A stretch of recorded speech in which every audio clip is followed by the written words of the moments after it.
If herringbone half double crochet feels tight, stiff, or just a little rude, it's not your tension.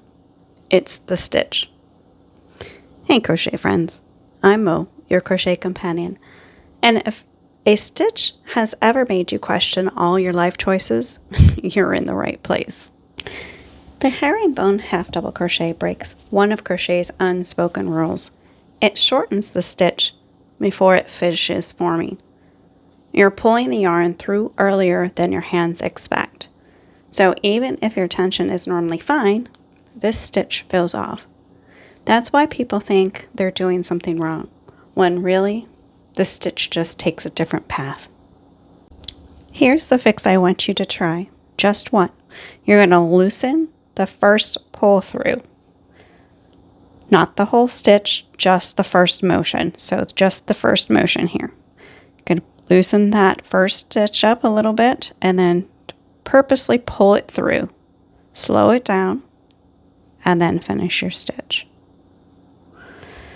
It gives it a little space and the stitch gets its height back. So let's try that again. You're just going to slow it down with just that first stitch, okay? So you're going to loosen it up a little bit. I like to kind of grab it a little bit over here on the side and then I pull it through. Now, suddenly it feels cooperative, right? So let's try that again. We're going to just loosen that one stitch up a little bit and pull it all the way through, slowing yourself down. Because it's very common for us to just, kind of do. Yeah, right? I find myself doing that as well. So you just got to slow yourself down until you get used to the stitch. Slow yourself down.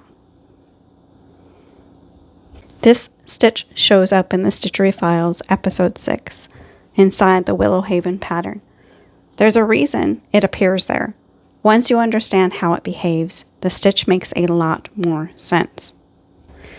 If this has helped you, go ahead and like, subscribe, or save it for later. Your future stitches will thank you. Until next time, keep your stitches sideways and may your hooks never hide.